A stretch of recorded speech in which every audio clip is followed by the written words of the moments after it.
एक पत्नी अपने पति से बहुत हैरान रहती थी। वो कहती थी आप कुछ बताते ही नहीं, कुछ बोलते ही नहीं, बिजनेस कैसा चल रहा, धंधा कैसा चल रहा, कुछ तो बताओ। तो पति बोला रहने दो, सब ठीक है, अच्छा तुम तो काम धाम देखो, भोजन भजन करो, आनंद से घूमो फिरो, बस प्रेम से रहो। पत्नी बोली वाह, हम तुम्हारी पत्नी है, अर्धांगनी है, कुछ तो पता चलना चाहिए, टेंशन में रहते। अब पति ने सोचा कि तुम पे इतना हमें भरोसा नहीं है, तुम प्रचार कर देती हो और हमारा काम धंधा थोड़ा सा अलग टाइप का है। पत्नी बोली आप हम पे भरोसा तो करो, हम नहीं बताएंगे किसी को।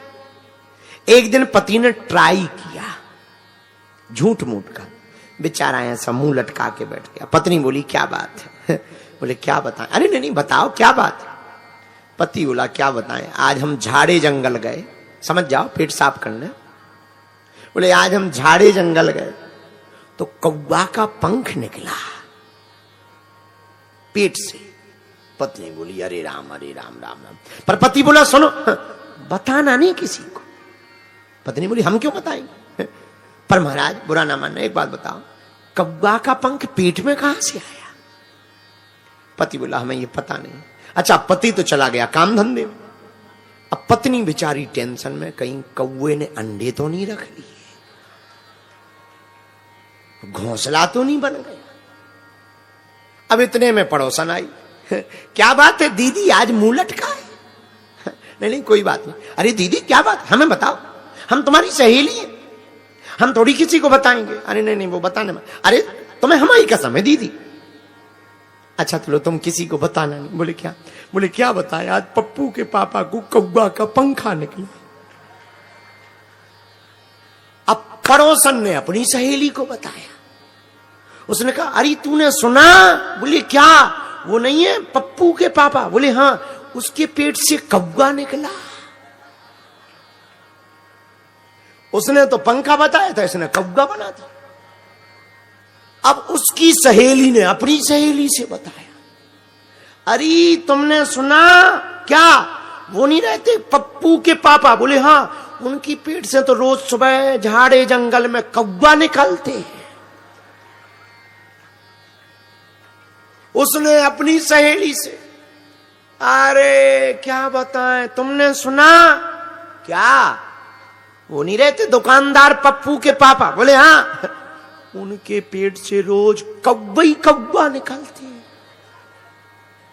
पूरे गांव में हल्ला हो गया। अब तो गांव वाले रोज देखें मकान पे, अच्छा पहले कौवा होते ही बहुत थे, और मकान पे कौवा बैठा देखे हैं, आज निकला। एक दिन वो बेचारा लोटा लेके गया जंगल, झाड़े जंगल, पेट साफ होना, गांव वाले पीछे पीछे के चलो देखें कैसे निकलते हैं। अब इसने कहा बढ़िया फत, तो गांव वाले छिप गए। अब ये बैठा, जैसे ही बैठा, किस्मत की बात जिस पेड़ के नीचे बैठा था उस पर कौवा बैठी थी। गांव वाली बोली देख देख देख देख देख, पीला पीला है। अरे एक बोला नहीं गीला है, लगता है अभी अभी निकला। अब वो बेचारा लोटा वोटा करके बाहर आया। गांव वाले हाथ जोड़ के खड़े हुए, कहा भैया कब से निकल रहे? ये बोला क्या? अरे बोले नहीं, ये हमें समस्या समझ में नहीं आई। तुम आदमी हो और भैया ये पेट में चोंच नहीं मारती? तो अब इसके दिमाग खराब, इसे पता ही नहीं था। तो बोले क्या?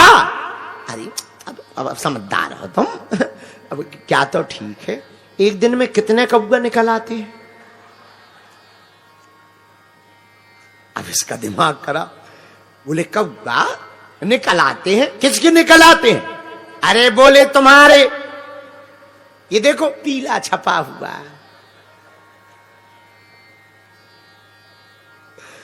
इसने कहा कौवा कहां निकले? और गांव वालों ने पूरी बात बताई। तब इसे ध्यान आया कि देवी जी को जो वो कौवा का पंख बताया था उसी के कौवा बन गए जी।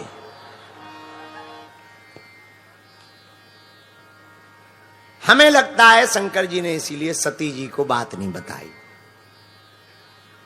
तो देवियों को किसी भी बात का प्रचार करना हो, माताओं को बता दो, माताओं के पेट में नहीं खटाती। माताएं कथा में भी आएंगी तो बात करें, कहां से आई भाई? अच्छा अच्छा अच्छा अच्छा, झांसी से आई हो। साड़ी अच्छी है, साड़ी अच्छी, साड़ी अच्छी। हमारे तो पतिदेव एक बार पीली ले आए थे, फिर उनकी आंखों में चुभन लगी थी, सो फिर उन्होंने कलर लाई नहीं। जब तक अपने खानदान की बात करनी लेंगी, पूछनी नहीं, तब तक। एक बार एक स्कूल में एक परीक्षा हुई, जो बालक सबसे ज्यादा झूठ बोलेगा उसको 100 नंबर दिए जाएंगे। अब झूठी तो बोलना है।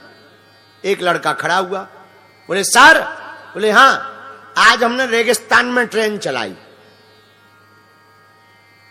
बैठ जाओ। दूसरा खड़ा हुआ, झूठ बोलो। सर जी, आज हमने एरोप्लेन को अपने आंगन में लगा दिया। अच्छा, बैठ जाओ। तीसरा खड़ा हुआ, सर जी हां, आज हम अपने पिताजी की शादी में डांस करके आ रहे हैं। अब झूठी तो बोलना है, ठीक है, बैठ जाओ। चौथे ने झूठ बोला,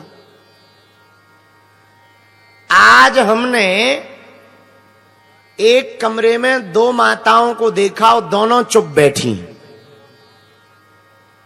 मास्टर ने दोनों को, उसको पास कर दिया, 100 नंबर देकर। जाओ, तुम्हें 100 नंबर देके पास किया जाता। तो बाकी विद्यार्थी बोले, हमें फेल क्यों किया, इसको पास क्यों किया, हमने इतने बड़े बड़े झूठ बोले।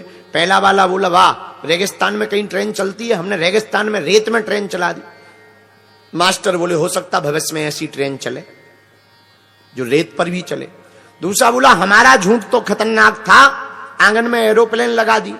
बोले, हो सकता भविष्य में ऐसी प्लेन आवे छोटी जो आंगन में लगाई जा सके।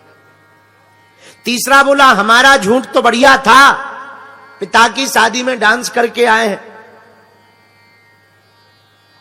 तो मास्टर बोले, हो सकता पिताजी तुम्हारे दूसरी शादी करें तो तुम्हें मौका मिल जाए डांस करने। ये तीनों तो संभव हैं, पर जिस चौथे को पास किया, ये असंभव है कि एक बंद कमरे में 2 माताजी बैठी हो, दोनों चुप हो। ऐसा मुश्किल है, इसीलिए उसे पास किया।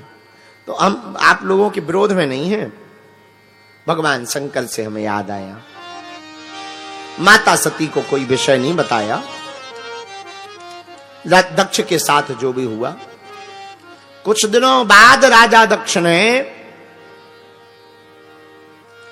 अपमान का बदला लेने के लिए यज्ञ का आयोजन किया। सबको निमंत्रण दिया, पर भोले बाबा को नहीं दिया। पर देवता भी बड़े खतरनाक, कैलाश पर्वत के ऊपर से ही विमान ले जाते हैं। सती जी ने पूछा, कहां जा रही हो?